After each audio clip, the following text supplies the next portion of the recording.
us. Today we have Alan Strudwick from Alan Strudwick Ministries. Alan, did you want to share a little bit of why you're here today? I wanted to be able to answer questions to the public about different things to do with my background of being a leader in the New Age and then coming out, becoming a born-again Christian. A lot of emails are sent to me about many different topics. Is this a counterfeit? Is it not a counterfeit? Is it something I can use? How do I discern? How do I recognize? So really, this was a time to be able to answer questions that you have for me, for them to be able to hopefully answer some of your questions. Excellent. Well, I have a lot of questions myself, but we do have some questions here from some other people. And if you don't mind, a little bit about briefly how you can answer these questions. Where are you getting your information and your knowledge from? Oh, okay. It's from experience. Yeah. Just quickly for those that don't know, for almost probably 15 years, I was a leader in the New Age. I was under a guru and went through the many realms of advancement through Hinduism and Buddhism. And the whole idea of that was that I thought I was doing the right thing and doing the, spreading peace and all that sort of stuff across the planet.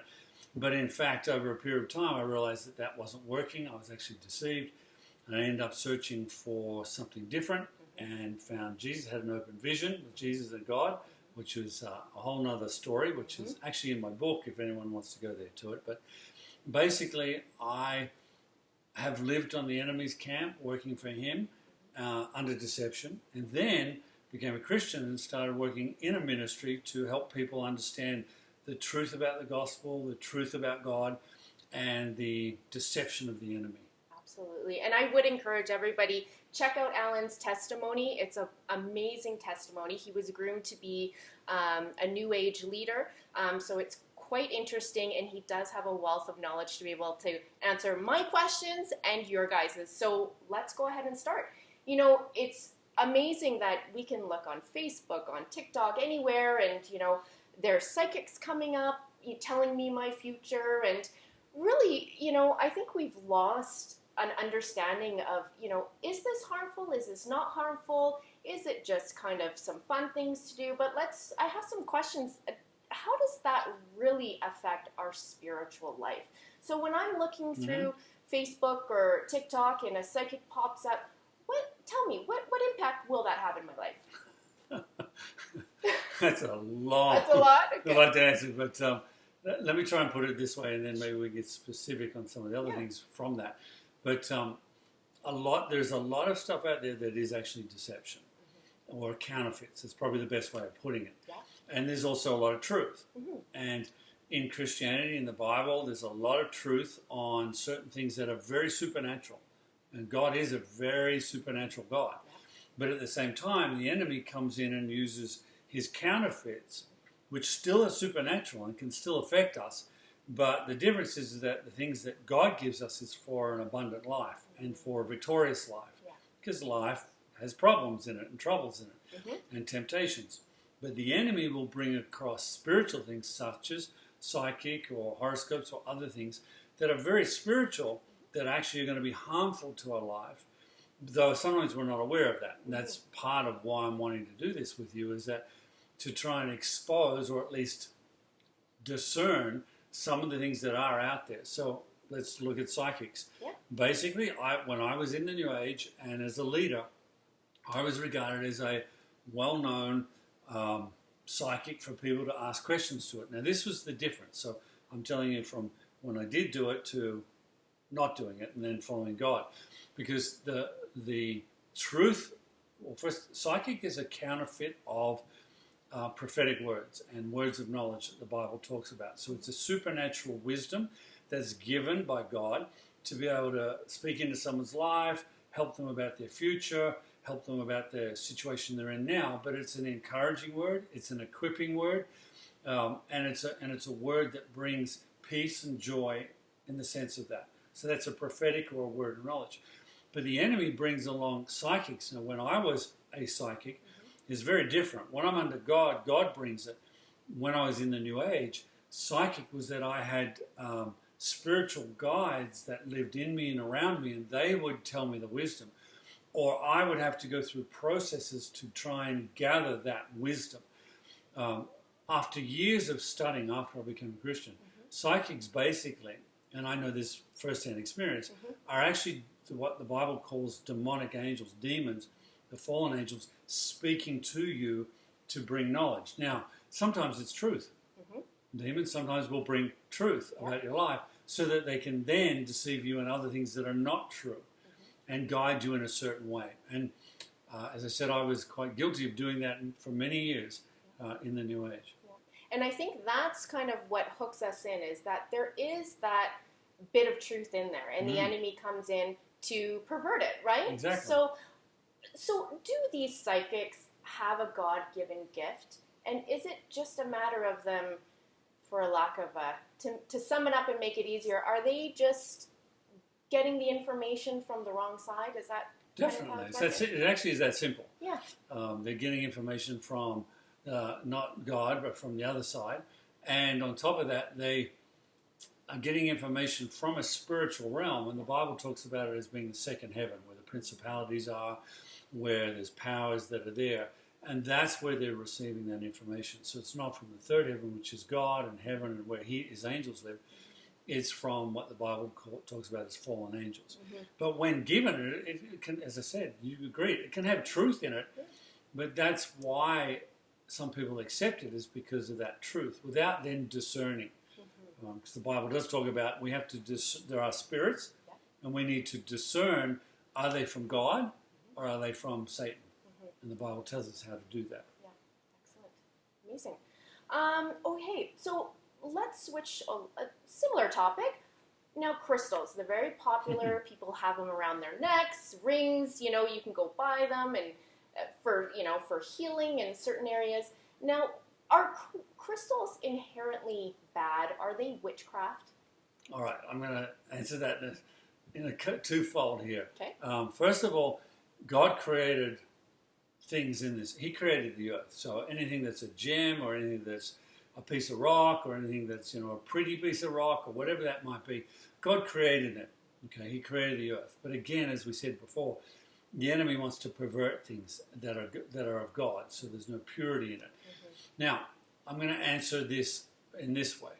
There was a gentleman who was by the name of Randall Bayer, and he was the founder of the belief system, of the teachings on crystals. In fact, he had built pyramid structures in the back of his yard, and he would go into those pyramids. He would meditate every day, and he would have spirit guides, like they look like angelic beings, would come to him, and they would tell him different types of crystals, different types of stones would have different types of energies and healing energies in them. Now, so he continued to then do research. He continued to write about that, and then he was known as the person that wrote the Bible on crystals. All right, he was like the man that was the expert on all of that. Again, wisdom from spiritual guides. However, one day he was in a pyramid, and he found out later that what had happened is that some people had been praying for him, and when he was in the pyramid, those spirit guides that had looked angelic all of a sudden looked evil and scared him so much that he ran to the nearest church he could find, and he ended up becoming born again, got prayed for, and became a Christian. He then went, because his book was regarded as the Bible of crystals, and because he had invented that philosophy of energy and healings in the crystals, he realized that none of that was true. It was all false.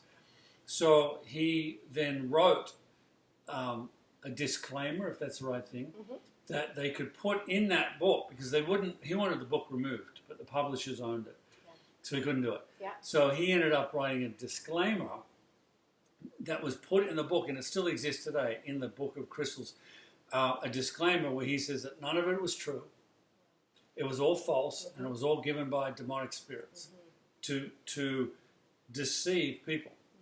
Again, something that's true and beautiful of God is then perverted in that sort of teaching. Now, he then wrote a book called, what was his book? I have it actually written in my book, but I'm not sure. I have to try and find out. Maybe at a later date we can bring that information back in. But bottom line, crystals were a deception. Yeah. Wow. And you know what? That's just another, I find for myself listening to you and knowing your testimony, it's the wealth of knowledge you have and the people that you actually were associated with. You know, you were, for lack of a better word, right in there with, you know, so it's amazing that you have those stories, and I'd love to touch base and do another video on that as well. I think that it would really bring a lot of clarity to everybody, so that's wonderful. In fact, it might be good, and we just let the people know as well that maybe in the future we can come back and we can just go through each one of those topics and almost spend, you know, specifically just on crystals or specifically just on psychics and really expose it. Yeah, absolutely. Yeah. And any questions that you guys have, you know, you can feel free to email or get in contact with Alan, and go ahead and that's what he's here for. He loves to share the information. Send us any questions you guys have, and we'd love to be able to help you guys out, figure out through the journey. And it's Alan's definitely the guy that has the knowledge to help us get some clarity. Now, going into yoga a little bit, you know, a lot of Christians, there's a lot of videos about Christian yoga. So yoga itself, how do you separate stretching from yoga? Because most people think that we just go in and it's a nice stretch and you feel good and you feel zen and you're good to go, right? You can, you know, you don't have to enter into chanting or do anything. It's just an exercise. It's just a stretch. What are your thoughts on that? Well, first of all, I was actually trained, when I was in the New Age, I was trained as a Hatha Yoga master. So I know all about yoga, and I know all about all the other offshoots of yoga. The first thing is that yoga, when it began, and if anyone's got the time, go ahead and do this, but I spent 3 years of studying back into all this stuff after I had come out and joined and become a Christian, and thought, why was I deceived? So I wanted to know the truth. Yeah. So I went back in the ancient Hindu texts, and some of them are called the Upanishads. There's other ones that are called in the Bhagavad Gita. In those spiritual texts, they're probably the equivalent. They're totally inaccurate, but they're probably the equivalent of what we would call the Bible and the Word of God, of history, of Christianity. Well, these books represent the history of Hinduism. In those books, it actually explains specifically that every single position that you do in yoga is designed to yoke with a Hindu god. Okay, so you're yoking, meaning that you bring that god in by that position. Now, I've had people say, yeah, but it's just a stretch. Well, it's actually not. It might become a stretch because it's so difficult to do, and you learn to stretch your muscles into it. But as soon as you, and this is in the ancient text, as soon as you open the door to that god or that false god to be part of ruling your life, as soon as you go into the position, that's what it was designed for. It was designed to yoke to a god and to bring that god's power into your body. Now, sure, there's stretching going on, but ultimately you are connecting that god. Now, I've had some Christians say, yeah, but I don't do that. Well, what do you mean you don't do it? You do the position, and the ancient texts say that you cannot differentiate. Even the ancient texts say that. You cannot differentiate from the position of yoking to then nothing happening and just a stretch. In fact, if you were to travel to India today and talk to people about it, they still practice it, and they think the people in the West are crazy because you can't separate it. You cannot. Yeah. And that was a question I was going to ask you. Can you separate the spiritual aspect of yoga? Well, first of all, not according to the Hinduists, who are the ones that created it. Second, you can't according to the Bible and other information about how to discern on it. And thirdly, the first thing I do is I talk to people, and I invite people to talk to me all the time about it. What is your life like? Like, God has promises of yoking with Him. Yeah. He has promises of making our life easier and more victorious and more powerful and accessing His Spirit if we're following Him. So why, my first question is, why are you doing yoga? For what reason are you doing it? If you've then learned that it's a spiritual practice. Now, again, we in the West sometimes think we're more evolved than other nations or other types of people. And in that ignorance, we then think, oh yeah, but I'm just doing it as a stretch class, I'm not chanting, I'm not doing this. But as I said, the position is the thing that opens the door. It's not whether you chant or not chant or how you breathe or not breathe. It's the position. You actually are giving, according to their text, you're giving your right to that. All right, now here's the second question I get. Yeah, but what if I think upon Jesus when I'm doing that position? Then won't I be linking with Jesus? Well, first of all, according to that ancient thing, no, you can't. You're going to get the other God. You're not going to get Jesus. And the second thing I would say, and I felt like God had given me this as an answer, He showed me about covenants. When I became born again, I had a covenant with God to follow His ways. So I come out of practices of the New Age and Hinduism and into practices of His Spirit and His ways of doing my life. So I'm in covenant. I went through the cross of what Jesus went to the cross for. So I'm in that new covenant. The interesting thing is the Lord said to me, what happens when you got married? So when I married Anne-Marie, I went in a covenant. And He said, and described this to me, that the people that are trying to do yoga, but I'll bring Jesus and chant Jesus' name or whatever, they say, God said, that would be the same as me in my covenant with Anne-Marie, going, that's okay, Anne-Marie, I'm just going to go next door and I'm going to make love to the woman next door, but I'm going to think about you while I do it. See, that's the covenant. So I'm going to suggest to people that if you're following yoga because you think you can just think upon Jesus at that same time, then you're actually breaking the covenant, because Jesus talks a lot about false teachers, false practices that will come and deceive people away. So the first question would be, why are you doing it? And there actually are stretch classes that exist in most countries that I've been in, and I've even known some of them that run them.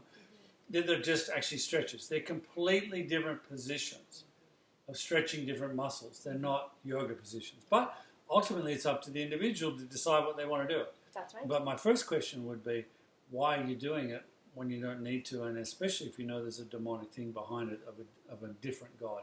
And I've come across a lot of people that have done yoga and then later wondered, why are they so anxious? Why do they have anxiety attacks? Why do they have depression? Why are they fearful? Why are they having problems? Why are they always broke? Or, all these things that God actually promises you won't have. You'll actually have a different life. And to me, the answer is simple. You've opened the door to a different God. And let's put it this way too. Who are we as individuals to say we have the right to override ancient gods who said this is what is going to happen? Wow. Another video. It's dangerous. Another video. Yeah. So essentially, we go to church and we put ourselves in a position to worship God. Yes. We clap our hands. We raise our hands.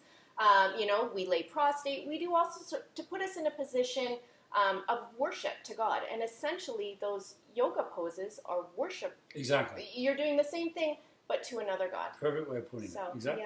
Yeah, that's amazing. I had a little bit of that revelation as well myself, and it's simple, but there are things that we don't think about, right? So, that's great. Well, we have another question here. So, should Christians actively try to convert other religions?